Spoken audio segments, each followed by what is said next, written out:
다시 한번 분명히 해야 되겠습니다. 어쩌면 제가 지금 드리는 이 말씀이 여러분들의 신앙생활 가운데 가시처럼 작용할지도 모르겠지만, 억지로 하나님을 움직여서 나의 개인적인 소원을 이루려 한다면 그것은 마술의 일종이고, 만약에 나를 움직여서 거룩하신 하나님의 뜻을 이루려 한다면 그거야말로 진정한 신앙의 모습입니다.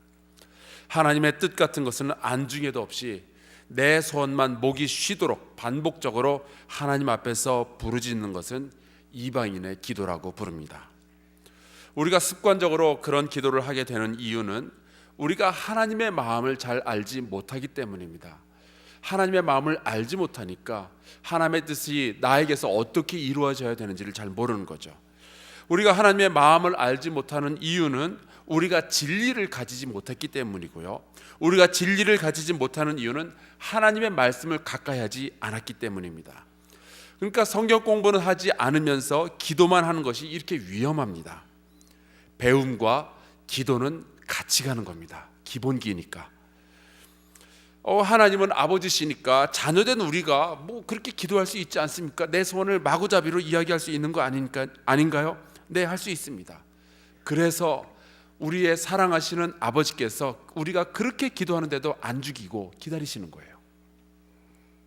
마태복음 7장 7절, 구하라 구하질 것이고, 찾으라 찾아질 것이고, 문을 두드리라 열릴 것이다. 하나도 틀림이 없는 말입니다. 하지만 그 뒤에 나오는 11절 말씀을 보면 이렇게 되어 있습니다. 하늘에 계신 너희 아버지께서 구하는 자에게 좋은 것으로 주시지 않겠느냐. 여기에 나오는 이 좋은 것이라는 말에 주목을 하셔야 돼요. 이 좋은 것이라는 말은 반드시 우리에게 유익한 것을 주시겠다라는 의미가 아니죠.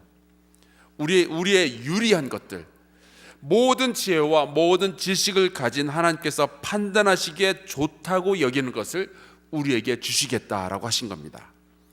왜요? 자식이니까, 우리가 하나님의 아들과 딸들이니까.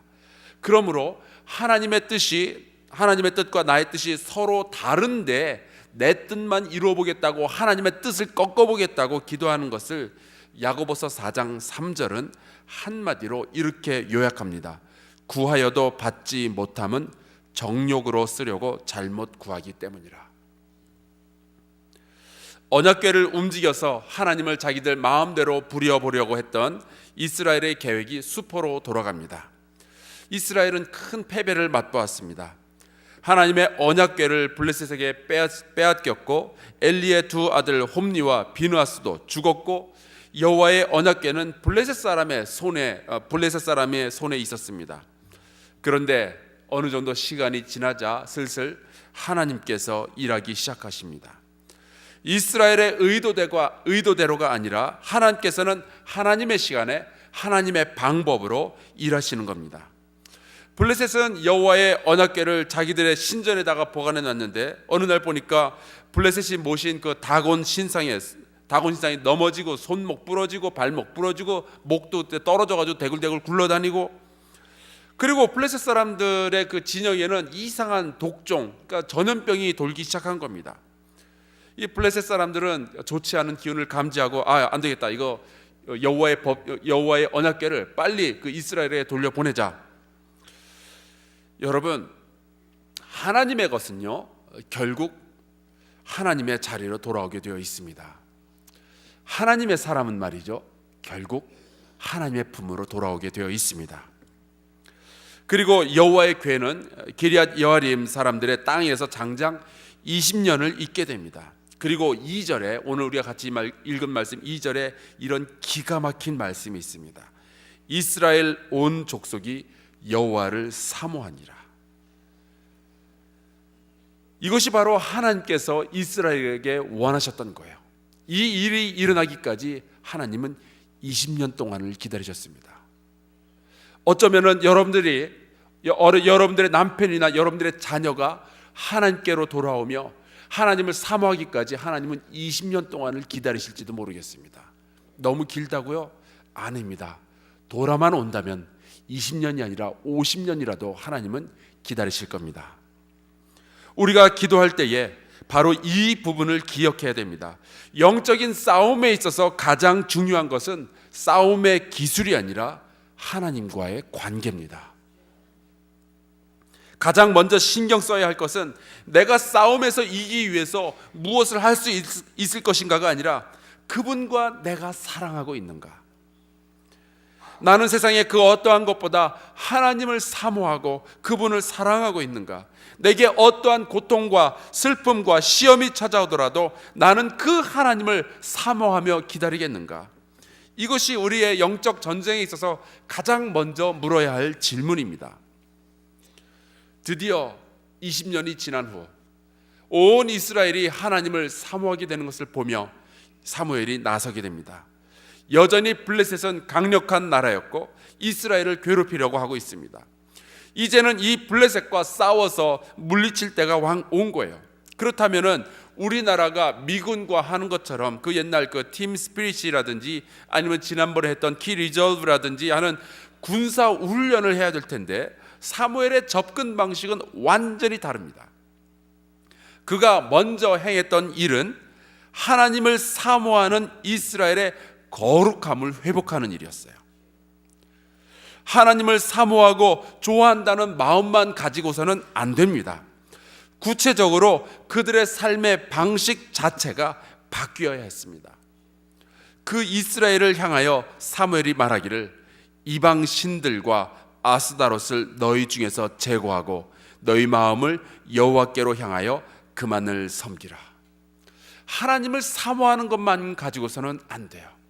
이제는 나의 삶의 주인 삼은 모든 것들을 다 내려놓고 하나님만을 바라볼 때가 온 겁니다. 이게 말로는 쉽지만 여지껏 내가 믿어왔던 것들을 포기하란 말이에요. 여지껏 나를 즐겁게 해 주었던 것들을 포기하란 말입니다. 난 여지껏 돈 없이는 살 수 없다고 생각해 왔는데, 난 여지껏 이 직장을 내려놓으면 못 산다고 생각했는데 그걸 내려놓으란 말이에요. 내가 주인 삼은 모든 것 다 내려놓고 대신 하나님만을 의지하며 그분만을 섬기라는 겁니다. 그것이 거룩함으로 나아가는 길입니다.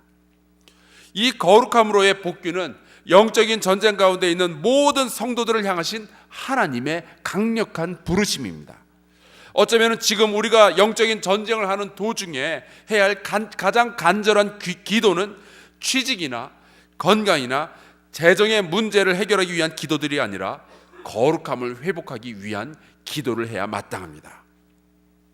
4절에 보면은 이스라엘이 바알들과 아스다롯을 제거하고 여호와만 섬겼다고 되어 있습니다. 거룩함의 회복의 첫 걸음을 뗀 거예요. 그것은 나의 진정한 주인이 누구인지를 분명하게 하는 것에서 시작하는 겁니다. 누가 주인인지를 알아보는 것은 우리의 신앙생활에서 아무리 강조해도 지나침이 없습니다. 초대교회 성도들은 로마의 황제가 나를 퀴리어스, 주님이라고 불러라 라고 명령을 내렸을 때 완강하게 거부했습니다. 그들의 대답은 하나였어요. 우리에게 주님은 오직 예수 그리스도 외에는 없습니다. 그 일로 인해서 그들은 고문을 당하고 원형극장에서 사자에게 잡혀 먹히기도 했습니다. 그러나 그들은 그들의 죽음을 당할 때에 가장 위대한 승리자가 될 수 있었습니다. 나를 다스리시는 주인이 하나님 외에는 없다라는 것을 인정하기 시작하면요, 같이 시작되는 것이 있는데 나의 삶 속에 있었던 죄들이 드러나기 시작합니다. 왜냐하면 그분이 시킨 것과 그분이 시킨 것을 하지 않은 것과 그분이 하지 말라고 금지하신 것을 한 일들이 분명해지기 시작하기 때문이에요. 죄는 우리가 하나님 앞에 설 때에 가장 명확하게 드러납니다. 그래서 사무엘과 이스라엘은 미스바에 모여 거기에서 종일 금식하며 하나님 앞에서 회개하기 시작합니다. 거룩함으로의 부르심은 주인이 누구인지를 확정하는 결단과 금식과 회개로 이어지는 거룩한 인생의 여정입니다. 놀라운 것은 우리가 거룩하여졌을 때 우리는 가장 강력한 것이라는 말이에요. 그걸 블레셋은 몰랐어요. 그래서 7절에 보면은 이스라엘 사람들이 미스바에 모였구나, 그것을 듣고 이번에 한 번에 이스라엘을 쓸어버리자 생각을 하고 블레셋이 이스라엘을 멸망시키려고 전쟁을 일으킵니다. 블레셋은 지금 이스라엘의 상태를 잘 몰랐어요. 거룩함을 회복한 이스라엘은 사사기 시대 이후 가장 강력한 하나님의 공동체가 되어 있었습니다. 하지만 블레셋 사람들의 눈에는 이스라엘 사람들이 그냥 미스바에 모여 있었다는 것 말고는 별다른 차이를 느끼질 못했어요. 거룩함을 회복한 성도들 역시 세상 사람들의 눈에는 별반 차이가 없어 보일지 모릅니다. 머리에서 빛이 나는 것도 아니고 몸에서 향기가 나는 것도 아니에요. 그저 똑같은 사람으로 보일 뿐이죠. 그러나 거룩한 사람들에게는 함부로 할 수 없는 힘이 있습니다. 이스라엘 군대는 전쟁에 나아가며 전쟁을 바라보며 사무엘에게 기도를 부탁합니다. 전쟁은 하나님께 달렸다는 것을 드디어 인정하고 하나님께 모든 주권을 다 맡기는 거예요. 그리고 그들은 그저 자기들이 해야 할 일들만 합니다. 그들이 전투에 임하는 동안 9절에 보니까 사무엘이 전 먹는 어린 양 하나를 가져다가 온전한 번제를 여호와께 드리고 이스라엘을 위하여 여호와께 부르짖음에 여호와께서 응답하셨더라라고 합니다. 여러분, 영적인 싸움은요, 내가 무슨 기술을 가지고 지식을 가지고 싸우는 것이 아니라 나의 거룩함이 회복되었을 때 하나님께서 싸우시는 거예요. 우리가 기도할 때에 하나님께서 싸우시는 거예요. 그것이 정말 위대한 신자의 병법입니다. 그리고 이스라엘에게 여호와의 언약궤가 있었을 때에는 대장부처럼 싸웠던 블레셋이 이겼는데 이제는 언약궤도 없는 이스라엘 앞에서 도망치기 시작합니다. 언약궤 없는 이스라엘은 언약궤를 가지고 있었을 때보다 더 강력한 공동체가 되었습니다. 왜 그렇죠? 이제는 거룩함을 회복했기 때문입니다. 손자병법의 군 형편에는 이런 말이 있습니다. 석지 선전자 선이 불가승. 옛날에 잘 싸우는 자는 먼저 적이 이기지 못하도록 태세를 갖추고 난 다음에 적에게 가히 이기기를 기다린다. 성도의 거룩함은 악한 마귀가 이기지 못하도록 하는, 절대로 이기지 못하도록 하는 태세를 갖추는 일입니다. 오늘 우리가 함께 기도하며 거룩함의 회복을 간구합시다. 우리 같이 기도하기 시작합시다. 결단합시다. 주인이 아닌 것 내 삶에서 다 몰아내게 하여 주시고 하나님만을 주인으로 삼으며 내 삶 속에서 그분의 주권을 인정하게 하여 주시옵소서. 오직 주 하나님만 바라보게 하여 주시고 나의 삶 속에 더러운 것들 다 내려놓고 회개하게 하여 주시며 하나님만을 사모하게 하여 주시고 하나님만을 섬기게 하여 주시옵소서. 우리 같이 주여 한번 크게 외치고 통성으로 기도하며 주님 앞으로 나아갑시다. 주여! 하나님,